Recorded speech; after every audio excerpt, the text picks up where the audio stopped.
family matter, and I won't say I feel sorry for her or anybody else. I think she lived her life the way she wanted to, and I think they had some family issues.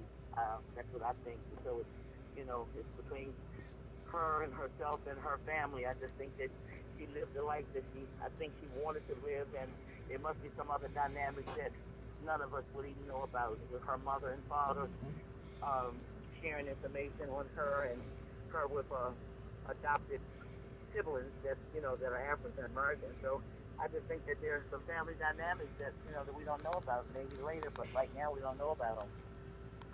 Mm-hmm. And do you think she would have been as effective as a president if she had portrayed herself as a white woman, which she is? Yes, there's I would say yes or maybe. I think if the community liked her, if she was a white woman and she did the work of civil rights and helping people and all people, the NAACP has been comprised of white people all along from day one. And right now, there are several branches across the United States that have white on the executive committee and in leadership positions. So it's not uncommon. And when we have meetings across the United States in our conventions, there are several people who, across the United States in several cities, that have lots of whites on their executive committees. And the reason why, because there's people of all colors that care about everybody. So that happens. And in some small cities, and I won't name any of them, but small cities, and even in Maryland, up in Cumberland, and some counties, the areas are so small that the people work well together, and there's people of all walks of life, of all nationalities that participate. I mean, this particular one is a more rare case because of someone of one race pretending to be another. That's rare. I mean, that hasn't happened that we know of, but it's not uncommon for a white person to be in leadership and taking a very important role with helping a branch across the United States. It's not uncommon. So, Ms. Tessa, basically what you're saying is that there was no need for her to claim or pass as a black woman because because her efforts would have still been received the same way. Yeah, but I would say, and I don't know, so I'm just talking about an opinion. Mm-hmm. I don't think that her being African American or trying to be African American or pretending to be had as much to do with NAACP as just had to do with what she wanted to be in her life. Okay. I think the NAACP came secondary because she's only been the president for, I'm thinking less than a year, maybe 6 to 9 months. So if she's only been the president before, since that short list of time, she was pretending to be African American before she got there. So she just happened to move into that role because of her activities within her city and with her neighborhood. So I think the two are separate, but it wasn't something she had to do in order to be involved. But I think that's two separate things with her life and her activities. I just think it's a personal thing with her and her family and her background. But I'm not a psychiatrist, so I just think anybody of any color can help the NAACP.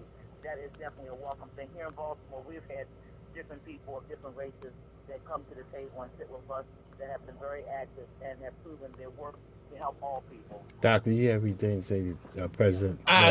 We sound we're on the same page. Okay, I gotta get back to this home. Thank you so much for calling in. We appreciate you. Thank you.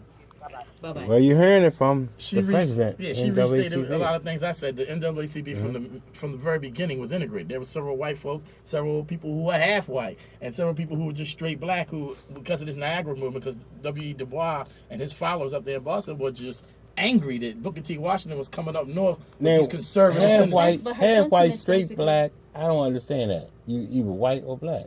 How can you be? I know. No. You can be a black, black father, white mom. Well, black people in this country are mixed anyway. There's no quote unquote, unless you came straight from the motherland.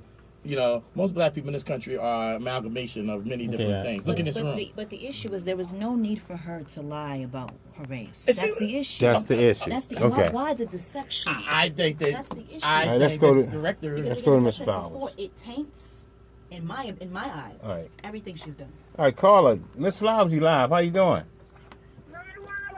Yes, ma'am. You gotta tell your guests that we name names. I know. You don't want to put the names out. See, everybody want names. All right. names. I That's can't. right. I can't do Why that. can't you? I can't do that. It's extremely Extremely. right. Write the name down and I'll say it. Welcome new co-host. Thank you so much. We're gonna welcome new co-hosts for some new things around there. You know what? I am super excited. I thank Mr. Wallace for the opportunity. I just can't wait to get my feet in it and elbows in it and just and do the darn thing. I think she got it on me already. She got it Of on you? course, of course. I'm relentless. I'm just kidding. Yes. Did you tell her I started as your co-host, what, 3 years ago? Oh, Very yeah. nice. You know, the Thank lady you for just walked calling out, in. Miss Flowers. Yes, it was a pleasure meeting you.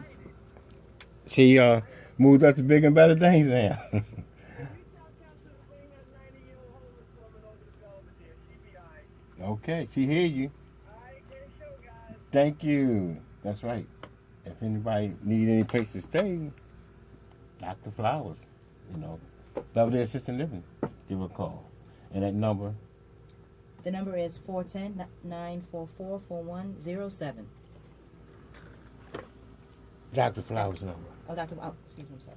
Dr. Flowers' number is 410-365-5567. Again, her number is 410-365-5567. And also, folks, guess what? Memar's growing hands in the jar. If your hair not growing, balling, or thinning, Pastor Yancey, her number is Pastor. Yeah, how you doing? Anybody want to get any product from you? Where can they get it from?